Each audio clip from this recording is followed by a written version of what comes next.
So all of these dates will obviously be on our website. The schedule, once that's set, will be on our website. So if you have race emails, no worries, it's there. And the other thing that's going to be on there are other funding opportunities for student groups. I know we have some groups who are in the emerging status and don't actually have a budget yet to work with. There are opportunities for you to access funds as well, and that's through what we call our CEA process. It stands for Conference, Events, and Activities. So if your group is interested in doing anything this year that maybe you didn't budget for last year, it's a great place to access some of these funds. Your student activities fees are paying for this budget, so to speak, so we hope that you choose to access it. We have we actually have 5 options to request those funds throughout the school year. Having problems getting online in this room right now.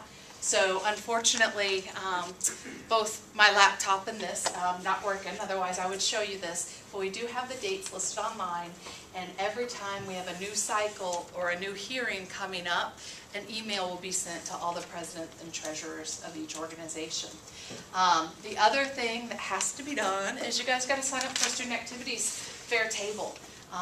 And in order to do that, all we've got to do is make sure your information has been updated as far as contact info, and hopefully it has, because I'm assuming you folks have received an email.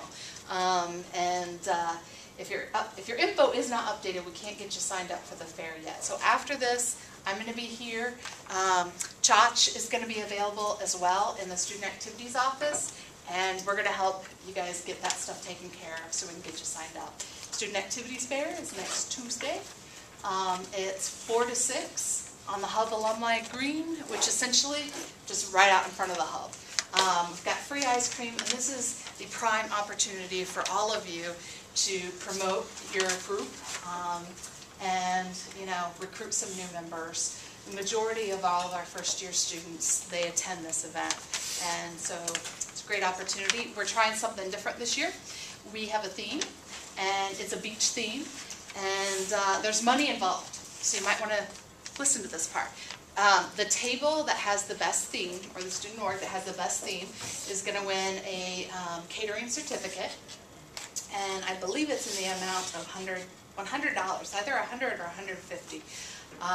And we have 3 judges that have nothing to do with the Student Activities Office that are going to come around on that night, and so be festive. I've heard all kinds of interesting things that people are planning on. So go crazy. It's a great way to get people's attention. When can we start going to get petty cash from Phil for that? Probably the next time he's open. I'm going to rent like a pool or something, and the Croc's going to win it. Are you? Sweet, very nice, very nice. Phil is probably leaving here in a couple minutes because he's done for the day. So it's not going to be today. But tomorrow morning, providing we get all your info updated, you're golden. Yeah.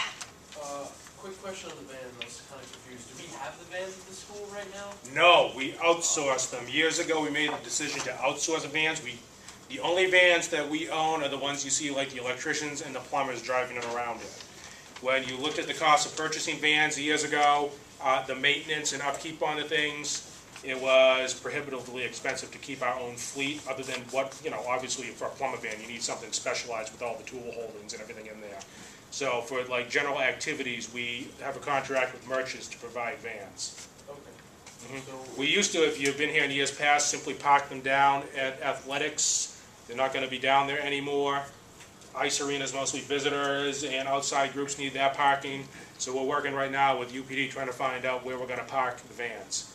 In the interim, what it's going to be is simply, and I already warned UPD, is a parade of student organizations looking for vehicles, looking for temporary parking permits for their vehicles to bring them onto campus. And, wherever they tell you to park with that placard, that's where you're going to be. okay. I'll just talk to you tomorrow then.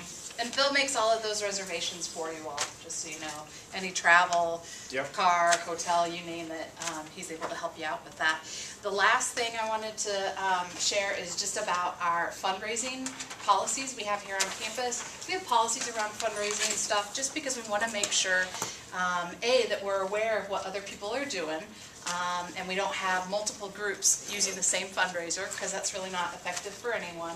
And then also, we want to make sure that our local community, as well as you all, have a good experience and a good exchange. And so in order to do that, we have a few items on our website under fundraising that we need you to be aware of. First thing is, you have to register your fundraiser. There's a line or a form online. Simple, wicked simple. Fill it out, send it, and that's the first piece to it. And that just lets us know where you are, what you're doing, if it's for a nonprofit organization, where is that money going, etc. Because you're going to have to deposit it, and you're probably going to need a table downstairs to reserve, or a room, whatever it may be for this fundraiser. How far in advance should you do that? We love planners. Planning rocks. I would say if you're going to have a table downstairs and it's kind of a low-key fundraiser, then you should give us at least 2 weeks. You can't believe how quickly those tables fill up, especially during the spring semester. People are buzzing down there the entire day with different groups. So as soon as you can, start planning your year now with your groups. The only change we've had for fundraising, at least through my office, is if you're doing anything with local businesses, from now on I'm going to ask that you work with Peter Laufenberg, who is our business liaison for the university, dealing with anything with the local businesses. Because we've had a little feedback regarding, the same business having 35 student groups show up looking for donations in the course of one semester. Okay. That's good to know. Didn't know that. So if you want to do a fundraiser and you're asking businesses. I'm going to ask you to work with Peter Laufenberg, because he'll know who's amenable to having more people come for fundraisers and who is not. Because some have communicated back that, okay, great, we're providing all this stuff for university affiliated groups. What's the university doing for the downtown business community in return? Can I spell his last name? Do you know what? Just so you guys know, what's probably going to happen is that we'll just get those names from Peter, and we'll offer that information on our website, because we want to streamline things for you, make it as easy as possible. So, if there are people that have informed him that, hey, it doesn't work for us any longer, we're going to post those online. And we also have a form you'll see online that has to get filled out if you're going to local merchants, and it just verifies that you're a recognized student organization. Because sometimes, they're weary of people just coming in and asking for gift certificates. So this kind of validates that you guys are a group. Does that sound good? Mm-hmm. Any questions about any of this info? No? Turn that puppy off. Okay, so what we're going to do next